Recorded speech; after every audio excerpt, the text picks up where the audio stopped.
আসসালামু আলাইকুম। ক্লাস 9 তোমাদের আজকে উদ্ভিদের পরিবহন এই টপিকটা নিয়ে আলোচনা করব। তো উদ্ভিদ দেহের পরিবহন বলতে কি কি পরিবাহিত হয় না,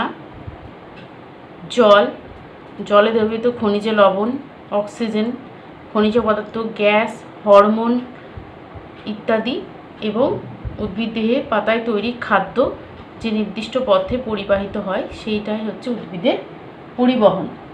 তো পরিবহন,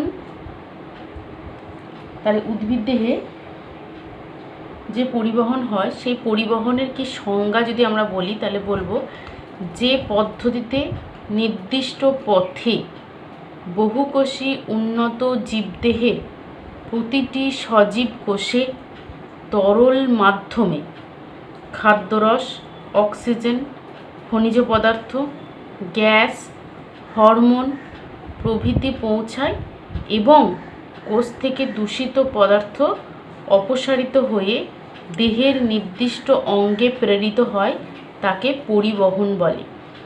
তার মানে এই পরিবহনটা সবার ক্ষেত্রেই কমন, উদ্ভিদ প্রাণী সবার ক্ষেত্রেই এটা পরিবহনের সংজ্ঞা হিসাবে তুমি বলতেই পারো। যে পদ্ধতিতে, তাহলে একটা নির্দিষ্ট পদ্ধতিতে পরিবহন হয় এবং নির্দিষ্ট পথে, এর নির্দিষ্ট পথ আছে। বহুকোষী উন্নত জীবদেহের প্রতিটি সজীব কোষ ছাড়া পরিবহন সম্ভব নয়। আর পরিবহনের মাধ্যম কি হয় সবসময় তরল মাধ্যমে কি হয় না, খাদ্যের রস, অক্সিজেন, খনিজ পদার্থ, গ্যাস, হরমোন প্রভৃতি আমাদের বিভিন্ন কোষ থেকে কোষে গিয়ে পৌঁছায় এবং কোষের বিভিন্ন বিপাকের ফলে অনেক দূষিত পদার্থ উৎপন্ন হয়। সেই দূষিত পদার্থগুলো আমাদের কোষ থেকে বেরিয়ে যাওয়া দরকার। তো পরিবহনের একটা কাজই হচ্ছে কোষ থেকে দূষিত পদার্থগুলোকে অপসারিত করে দেহের নির্দিষ্ট অঙ্গে প্রেরিত করে, যেখান থেকে আমাদের দেহ থেকে বা উদ্ভিদের দেহ থেকে সেই দূষিত পদার্থগুলো দেহের বাইরে নির্গত হয়ে যায়, তাকে আমরা পরিবহন বলি। উদ্ভিদ দেহে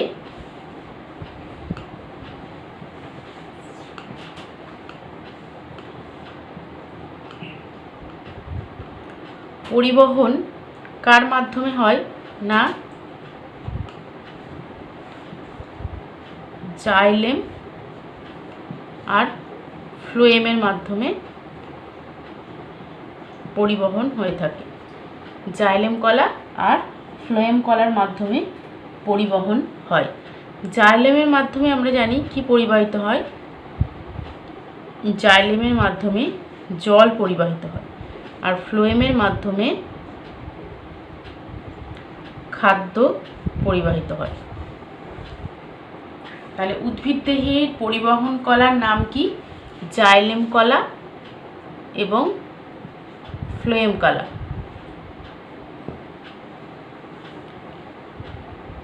আর উদ্ভিদ দেহে পরিবহনের মাধ্যম যদি বলি,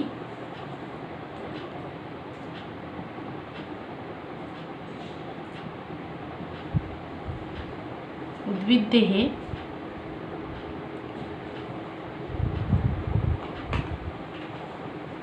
পরিবহনের মাধ্যম কি না, পরিবহনের মাধ্যম হচ্ছে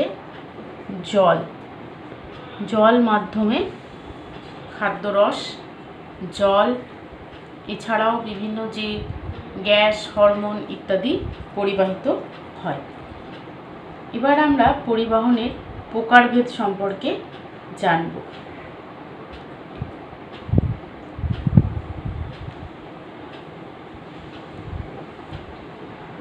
না, পরিবহনের প্রকারভেদ জানতে গেলে জানতে হবে যে কোষীয় ঘনত্বের দিক নির্দেশ অনুযায়ী পরিবহন হচ্ছে দুই পদ্ধতিতে হয় বা দুই প্রকার। পরিবহন হচ্ছে দু প্রকার।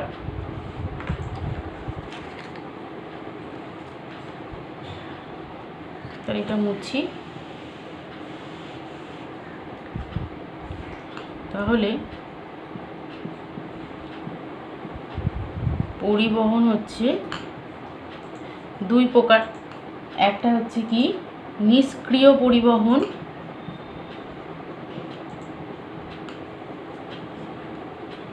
নিষ্ক্রিয় পরিবহন, আর একটা হচ্ছে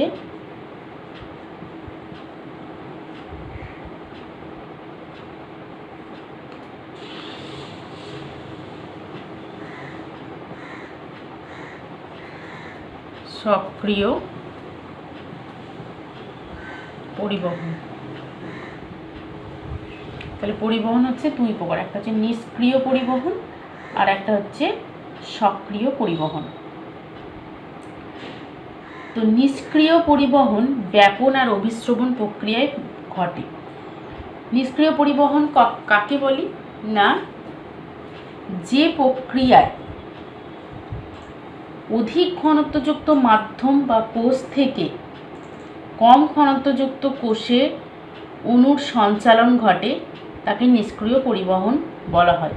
নিষ্ক্রিয় পরিবহন কী কী মাধ্যমে ঘটে না, ব্যাপন আর অভিস্রবণ। এই ব্যাপন আর অভিস্রবণ দ্বারা নিষ্ক্রিয় পরিবহন ঘটে। সক্রিয় পরিবহনে আমরা পরে আসবো। আজ নিষ্ক্রিয় পরিবহনের মধ্যে ব্যাপন আর অভিস্রবণ পড়ছি। তাহলে আজকে আমরা ব্যাপন নিয়ে আলোচনা করব। তাহলে বোঝা গেল এখান থেকে পরিবহন কাকে বলে। পরিবহন উদ্ভিদদেহে জাইলেম ফ্রেম কলার মাধ্যমে হয়। পরিবহন হচ্ছে দুই প্রকার, একটা নিষ্ক্রিয় পরিবহন আর একটা হচ্ছে সক্রিয় পরিবহন। নিষ্ক্রিয় পরিবহন কার কার মাধ্যমে হয়, ব্যাপন আর অভিস্রবণের মাধ্যমে হয়। তো এই নিষ্ক্রিয় পরিবহনের ব্যাপন সম্পর্কিত জিনিস নিয়ে আমরা আজকে আলোচনা করব।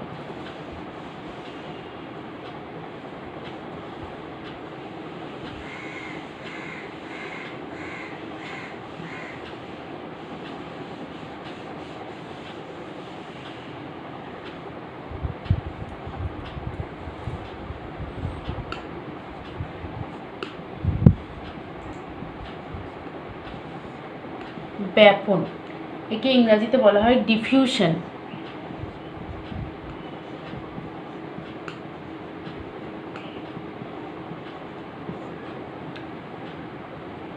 ডিফিউশন বা ব্যাপন কি, তোমরা ছোট থেকেই মোটামুটি ডিফিউশন বা ব্যাপন সম্পর্কে জেনে এসছো। এটা একটা ভৌত প্রক্রিয়া, যে প্রক্রিয়ায় নিজস্ব গতিশক্তির প্রভাবে দুটি পৃথক পদার্থের অণু বা আয়নগুলি বেশি ঘনত্বযুক্ত স্থান থেকে কম ঘনত্বযুক্ত স্থানের দিকে গমন করে সমঘনত্বে উপনীত হয়, তাকে ব্যাপন বলা হয়। তাহলে ব্যাপন হচ্ছে একটা ভৌত প্রক্রিয়া, যে প্রক্রিয়ায় পদার্থের অণুগুলি নিজস্ব গতিশক্তির গুণে কি হয় না, বেশি ঘনত্বযুক্ত স্থান থেকে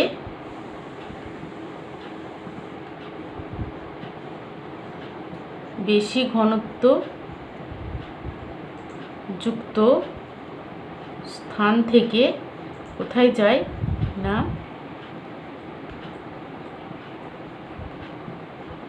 কম ঘনত্বযুক্ত স্থানে গিয়ে পৌঁছায় এবং কি হয় না, এক সময় বন্ধ হবে কখন, যখন সমঘনত্বে পরিণত হয় দুটো তরল। সমঘনত্বে যখন দুটো পদার্থের অণু পরিণত হয়, সমঘনত্বে উপনীত হয়, তখন তাকে ব্যাপন বলে। তাহলে ব্যাপন একটা পদ্ধতি, ভৌত পদ্ধতি, যে পদ্ধতিতে পদার্থের অণুগুলি নিজস্ব গতিশক্তির গুণে বেশি ঘনত্বযুক্ত স্থান থেকে কম ঘনত্বযুক্ত স্থানে গিয়ে পৌঁছায় এবং একসময় সমঘনত্বে উপনীত হয়, তখন তাকে আমরা বলি ব্যাপন। না, এটা এক ধরনের নিষ্ক্রিয় পদ্ধতি। ব্যাপন হচ্ছে এক প্রকার কি পদ্ধতি না, নিষ্ক্রিয় পরিবহন পদ্ধতি। ব্যাপন হচ্ছে একটা নিষ্ক্রিয় পরিবহন পদ্ধতি। পদার্থ মানে কি, বিভিন্ন সূক্ষ্ম সূক্ষ্ম অণু নিয়ে গঠিত। পদার্থ মানে সেটা কি কি হতে পারে, কঠিন, তরল, গ্যাসীয়, সব পদার্থের মধ্যেই ব্যাপন কিন্তু ঘটে। তাহলে কঠিন, তরল এবং গ্যাসীয় এরা সূক্ষ্ম সূক্ষ্ম অণু নিয়ে গঠিত। যে কোনো পদার্থের অণুগুলো কি করে, যে কোনো পদার্থের অণুগুলো কি করে, সর্বদাই গতিশীল থাকে তাদের নিজস্ব অণুতত্ত্ব অনুযায়ী।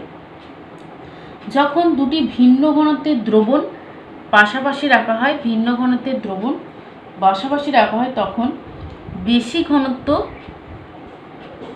যুক্ত আয়নগুলি কি করছে না বেশি ঘনত্বের স্থান থেকে কম ঘনত্বের স্থানে গিয়ে পৌঁছায়, এইদিকে পরিচালিত হয় এবং দুটি পদার্থ একসময় সমঘনত্বে পরিণত হয়। আর এই কণাগুলি একমুখী গমন সম্ভব হয় না। এইরকম বেশি ঘনত্বযুক্ত স্থান থেকে কম ঘনত্বযুক্ত স্থানের দিকে পদার্থের অণুগুলি ছড়িয়ে পড়ার প্রবণতাকেই বলা হচ্ছে কি, ব্যাপন।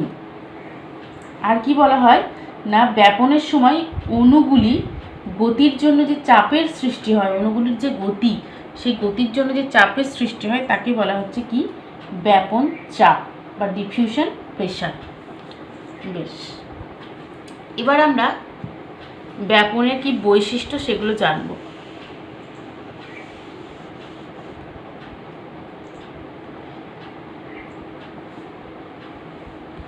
ব্যাপনের বৈশিষ্ট্য 1 নম্বর হচ্ছে, ব্যাপনে কোনো বাহকের প্রয়োজন হয় না। বাহকের প্রয়োজন হয় না। আর কি হয় না, কঠিন তরল গ্যাস সব রকম মাধ্যমে ব্যাপন ঘটে। ব্যাপন কঠিন তরল গ্যাস সব মাধ্যমেই ব্যাপন কিন্তু ঘটে। কঠিন তরল গ্যাসীয় 3টে মাধ্যমেই ব্যাপন ঘটে। এই প্রক্রিয়ায় বহু সংখ্যক বস্তু পরিবাহিত হয়। তাহলে এই প্রক্রিয়ায় কি হয়, বহু সংখ্যক বস্তু পরিবাহিত হয়।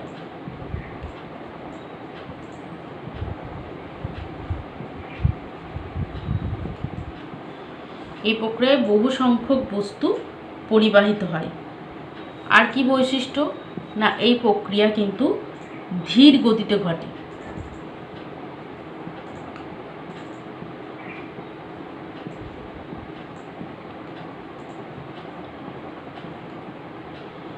আর কি হয় না, ব্যাপন কোষ পর্দার মধ্য দিয়ে অথবা কোষ পর্দা ছাড়াও ঘটতে পারে।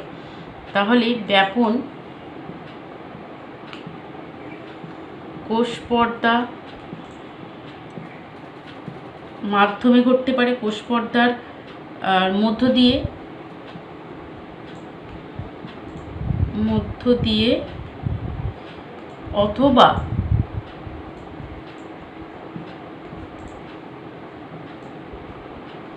কোষ পর্দা ছাড়াও কিন্তু ব্যাপন ঘটতে পারে। আর কি হয়, ব্যাপনে কোনো বাহকের প্রয়োজন হয় না, কোনো প্রোটিন বাহকের প্রয়োজন হয় না এবং কোনো যৌগ গঠিত হয় না। এখানে কোনো, প্রথমেই বলেছি বাহকের প্রয়োজন হয় না, প্রোটিন বাহকের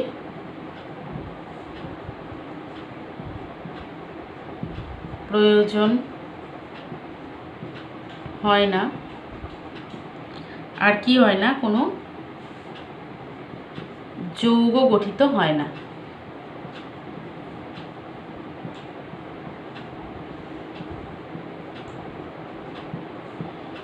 তাহলে এগুলো হচ্ছে কি না, ব্যাপনের বৈশিষ্ট্য বলতে পারি। ব্যাপনের বৈশিষ্ট্যগুলো কি কি, কোনো বাহকের প্রয়োজন হয় না, কঠিন তরল গ্যাস 3টে মাধ্যমেই ব্যাপন ঘটে, বহু সংখ্যক বস্তু পরিবাহিত হয়, ব্যাপন ধীর গতিতে ঘটে, এটা ধীর গতিতে ঘটা একটা প্রক্রিয়া। আর কি হয় না, কোষ পর্দার মধ্য দিয়ে অথবা কোষ পর্দা ছাড়া ব্যাপন ঘটা সম্ভব। আর এখানে কোনো প্রোটিন বাহকের প্রয়োজন হয় না।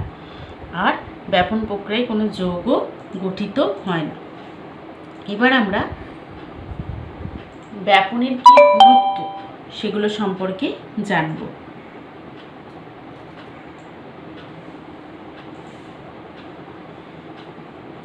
আর আমরা বলেছিলাম ব্যাপন নিষ্ক্রিয় পরিবহন। নিষ্ক্রিয় পরিবহনের ক্ষেত্রে যে শর্তটা থাকে সেটা হচ্ছে প্রোটিন বাহকের প্রয়োজন হয় না, কোনো বাহকের প্রয়োজন হয় না, এবং এক্ষেত্রে আমরা দেখছি ব্যাপনেও কোনো বাহকের প্রয়োজন হচ্ছে না, সেজন্য এটা একটা নিষ্ক্রিয় পরিবহন আমরা বলতে পারি।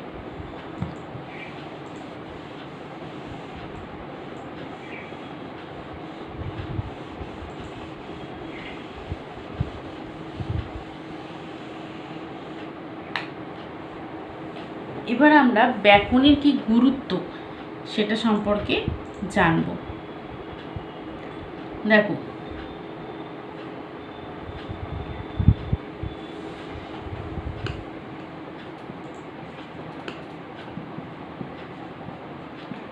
ইম্পর্টেন্স কি বা গুরুত্ব কি সেটা আমাদের জানার দরকার। জীবদেহে প্রায় সকল শারীরবৃত্ত প্রক্রিয়া প্রত্যক্ষ ও পরোক্ষভাবে ব্যাপনের উপর নির্ভরশীল। তাহলে জীবদেহের সমস্ত শারীরবৃত্তীয় প্রক্রিয়া কি করছে না কার উপর নির্ভরশীল? জীবদেহের বিভিন্ন শারীরবৃত্তীয় প্রক্রিয়াগুলো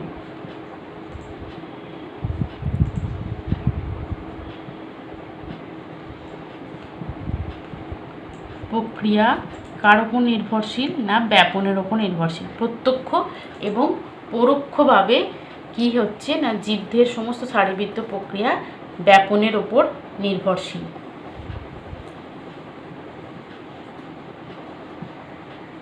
ব্যাপনের উপর নির্ভরশীল।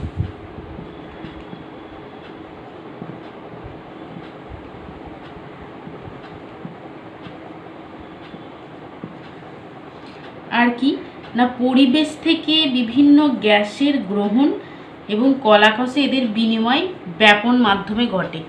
অর্থাৎ বিভিন্ন গ্যাসের বিনিময় ব্যাপনের মাধ্যমে ঘটে। অর্থাৎ O2, CO2 ইত্যাদি গ্যাসের মধ্যে যে আদান প্রদান কলাকোষের মধ্যে এই বিনিময় কার মাধ্যমে ঘটে? না ব্যাপনের মাধ্যমে ঘটে। তাহলে গ্যাসের বিনিময় অর্থাৎ গ্যাস মানে O2, CO2 ইত্যাদি যে গ্যাস শরীরে ঢুকছে বেরোচ্ছে, বিভিন্ন কলাকোষে ঢুকছে বেরোচ্ছে, তো এই বিনিময় প্রক্রিয়াটা গ্যাসের আদান প্রদানটা কার মাধ্যমে ঘটে? না ব্যাপন প্রক্রিয়ার মাধ্যমে ঘটে। আর কি হয় না জল এবং জলে দ্রবীভূত সকল বস্তুই সজীব কোষে ব্যাপন মাধ্যমে প্রবেশ করে। তাহলে জল আর জলে দ্রবীভূত সকল বস্তু, জল ও জলে দ্রবীভূত বস্তু কি করছে না সজীব কোষে কিসের মাধ্যমে ঢুকছে? না ব্যাপনের মাধ্যমে ঢুকছে।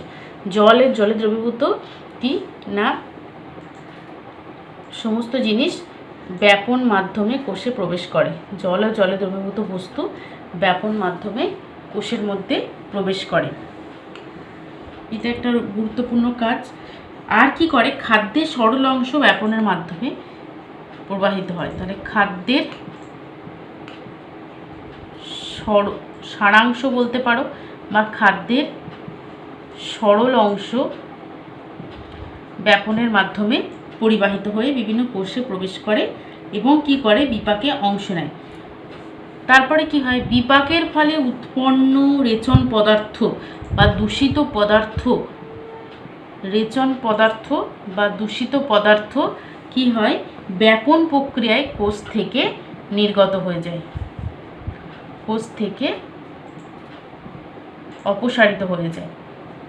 এটা পরিবহনের একটা কাজ। আমরা জানি যে ভালো পদার্থগুলোকে যেমন কোষে নিয়ে যায়, তেমনি কোষ থেকে যে দূষিত পদার্থ উৎপন্ন হয় সেগুলো কোষ থেকে কিন্তু অপসারিত করে দেয়। কারণ এগুলো কোষের মধ্যে সঞ্চিত থাকলে কোষের ক্ষতি হবে এবং কোষ নষ্ট হয়ে যেতে পারে। আর কি করে না উদ্ভিদের বাষ্পমোচন, সালোক সংশ্লেষ এবং শ্বসনে উৎপন্ন জলীয় বাষ্প, অক্সিজেন, কার্বন ডাইঅক্সাইড ব্যাপনের মাধ্যমে নির্গত হয়। কি হয় না, উদ্ভিদে বাষ্পমোচন,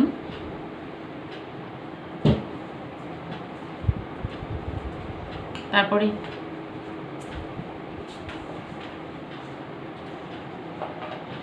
সালোক সংশ্লেষ, বাষ্পমোচন, সালোক সংশ্লেষ ও শ্বসনে উৎপন্ন কি না জলীয়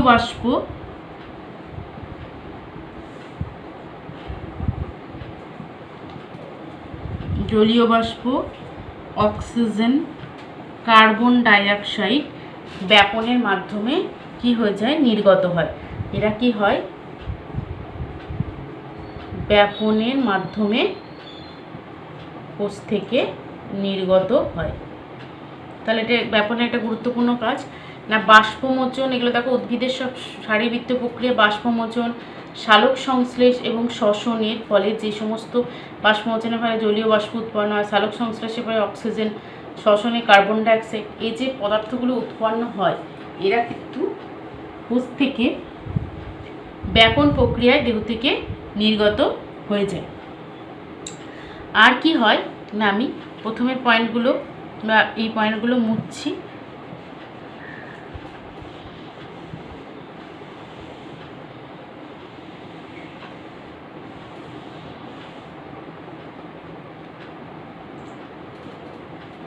সাত নম্বর গুরুত্ব হিসেবে আমরা বলতে পারি যে সঞ্চয় অংশ থেকে সঞ্চিত বস্তুর চলাচল ব্যাপনের মাধ্যমে ঘটে। তাহলে সঞ্চয় অংশ, যেখানে বিভিন্ন প্রয়োজনীয় পদার্থ কোষের মধ্যে সঞ্চিত থাকে, সেই সঞ্চয় অংশ থেকে সঞ্চিত বস্তুর চলাচল, তার মানে সঞ্চয় করে রাখা হয় কেন, কারণ পরবর্তীকালে সেই জিনিস যাতে কাজে লাগে, সেই সঞ্চিত বস্তুর চলাচল কার মাধ্যমে ঘটে না, ব্যাপনের মাধ্যমে ঘটে। অর্থাৎ কোষের বিভিন্ন সঞ্চয় কোষ থাকে, সেই কোষগুলোতে ভবিষ্যতের জন্য খাদ্যের সারাংশ বলতে পারো, তারপরে বিভিন্ন প্রয়োজনীয় পদার্থ, অক্সিজেন, তারপরে হরমোন, খনিজ লবণ ইত্যাদি সঞ্চিত থাকে। তো সেইগুলো কি হয় না, যখন অন্য কোনো কোষের প্রয়োজন ঘটে বা অন্য কোনো জায়গায় প্রয়োজন ঘটে, তখন সেই অংশ থেকে সেই সঞ্চিত বস্তু বহনের জন্য বা চলাচলের জন্য ব্যাপন প্রক্রিয়ার মাধ্যমে কিন্তু এই সঞ্চিত বস্তুর চলাচল ঘটে। নাম্বার 8 কি বলতে পারি না, উৎসেচক, হরমোন প্রভৃতি ক্ষরিত পদার্থ ব্যাপন প্রক্রিয়ায় কোষের বাইরে আসে। আগেই বলেছি রেচন পদার্থ কোষ থেকে অপসারিত করতে সাহায্য করে, ঠিক একইভাবে উৎসেচক আর কি হরমোন, এবং ক্ষরিত পদার্থ, বিভিন্ন কোষ থেকে যে সমস্ত পদার্থ ক্ষরিত হয় বা বিভিন্ন গ্ল্যান্ড থেকে অনেক পদার্থ ক্ষরিত হয়, এই সমস্ত ক্ষরিত পদার্থ ব্যাপন প্রক্রিয়ার মাধ্যমে কি হয়, কোষের বাইরে বেরিয়ে আসে। এগুলো কোষের মধ্যে থাকলে কোষের ক্ষতি হতে পারে, তো সেই কোষ থেকে বার করার জন্য, অপসারিত করার জন্য ব্যাপন মাধ্যমে ঘটে।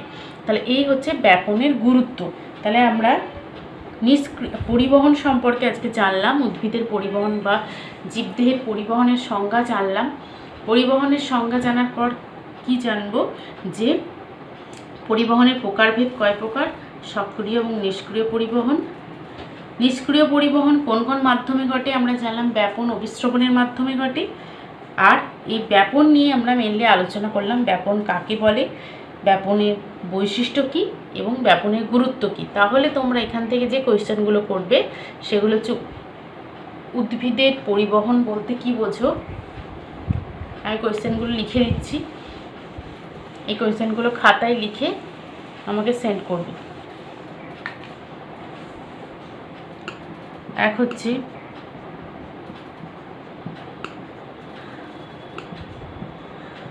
পরিবহনের সংজ্ঞা লেখো। 2 হচ্ছে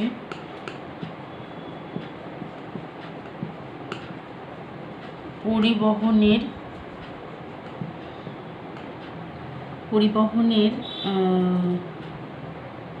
প্রকারভেদ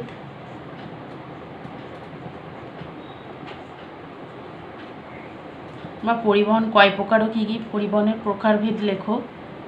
এটা তোমরা লিখতে পারো, পরিবহন কয় প্রকার ও কী কী। তারপরে লিখবে নিষ্ক্রিয় পরিবহন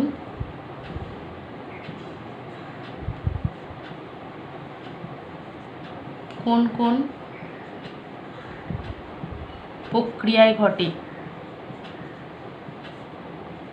অর্থাৎ ব্যাপন ও বিস্ফোরণ প্রক্রিয়ায় ঘটে, কোন কোন প্রক্রিয়ায় ঘটে। আর কি পড়বে,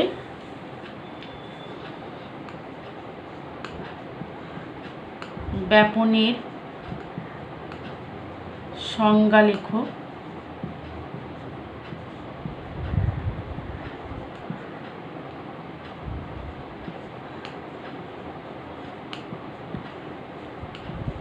ব্যাপনের বৈশিষ্ট্য লেখো।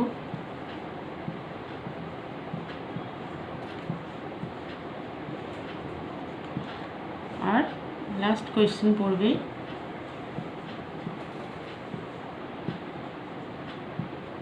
ব্যাপনের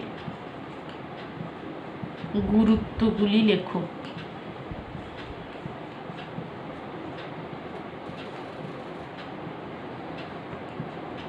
তাহলে এই কোয়েশ্চেন কটায় 6টা কোয়েশ্চেন পড়বে। এখান থেকে শর্ট কোয়েশ্চেন আসতে পারে, যেমন হচ্ছে উদ্ভিদের কোন কোন কলা পরিবহনে অংশ নেয়, জাইলেম ফ্লোয়েম কলা। উদ্ভিদের পরিবহনের মাধ্যম হিসেবে কি ব্যবহার করা হয়, জল ব্যবহার করা হয়। এগুলো শর্ট কোয়েশ্চেন এবং এগুলো 2 কিংবা 3 নম্বরের প্রশ্ন হিসেবে পরিবহনের সংজ্ঞা, পরিবহনের প্রকারভেদ, পরিবহন কোন কোন প্রক্রিয়ায় ঘটে, ব্যাপনের সংজ্ঞা, ব্যাপনের বৈশিষ্ট্য, ব্যাপনের গুরুত্ব, এগুলো তোমরা প্রত্যেকে খাতায় লিখে আমাকে সেন্ড করবে।